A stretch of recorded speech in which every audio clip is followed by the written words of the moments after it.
Welcome to The Explainer. We're jumping right into a pretty mind-bending journey today, going all the way from the completely invisible, microscopic world of atoms straight into the real-world biological solutions happening inside your very own body right now. We're going to explore how the fundamental building blocks of the universe dictate literally every aspect of the reality we experience. Okay, let's dive into this. First up, we'll hit the center of life, then classifying our world, followed by weighing the unseeable.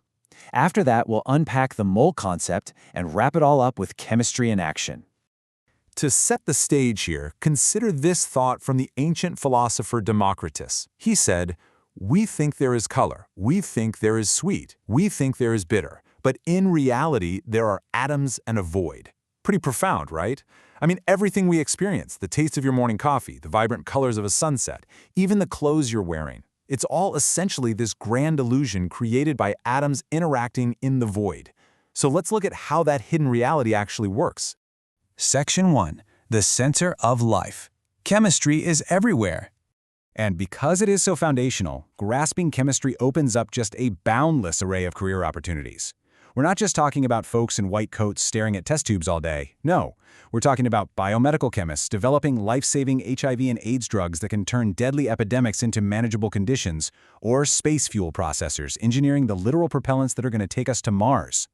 Then you have climate change reversal engineers finding eco-friendly replacements for ozone-destroying CFCs, and forensic scientists solving complex crimes.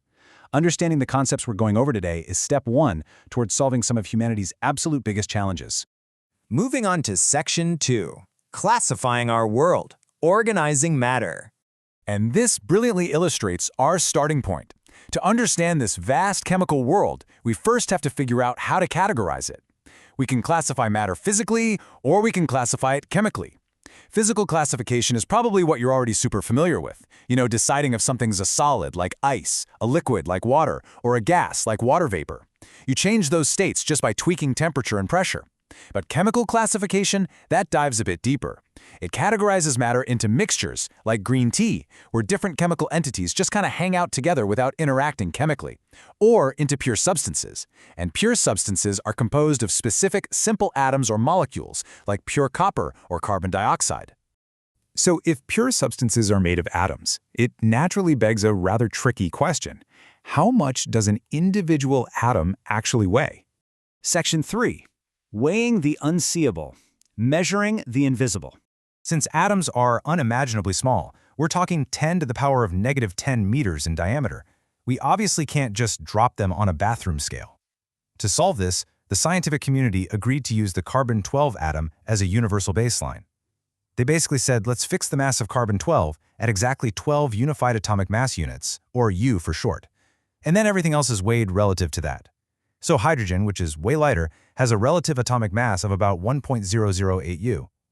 Chlorine sits at 35.45 U. We use these relative masses simply because they're practical, workable numbers in a lab setting. Let's move to and see how this builds into Section 4, the mole concept, counting the unseeable. All right, so we know how to weigh atoms relative to each other, but how on earth do we count them when we're mixing them up to create a reaction? Well, think about a quick trip to the grocery store. If you ask for a dozen eggs, you get 12. If you ask for a dozen roses, you get 12. The word dozen just represents a specific, reliable quantity.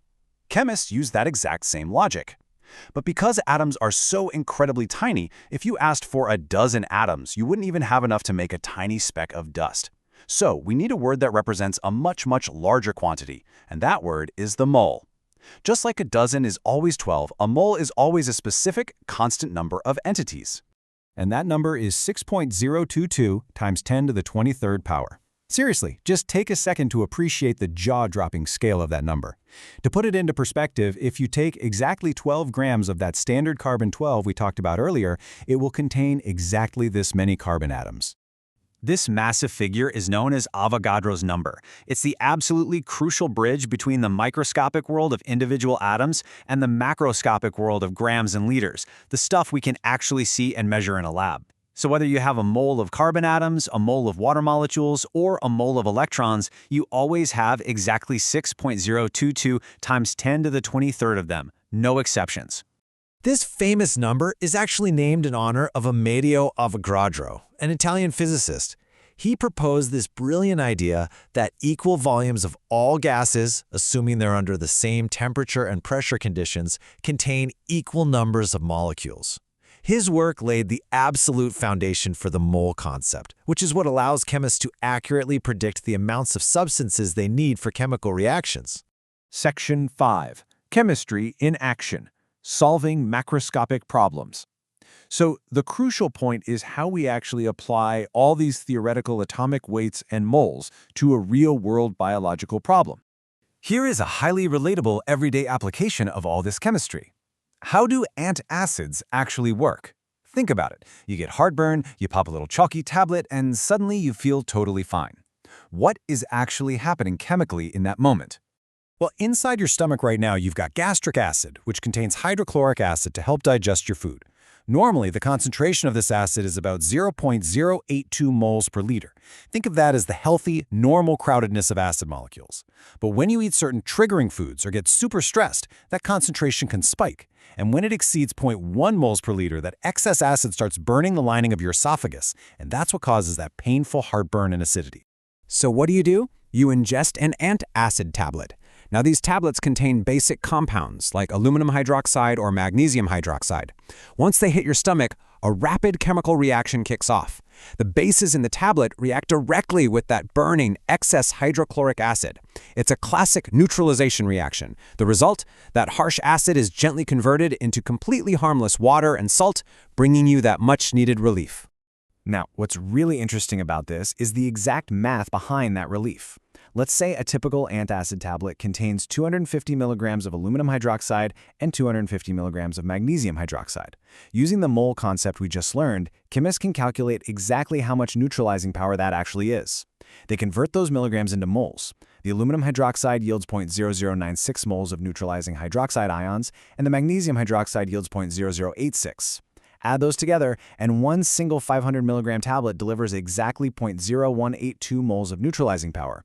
So, if your stomach acid spikes to 0.1 m, subtracting that 0.0182 brings it perfectly back down to the normal comfortable level of about 0.082 m.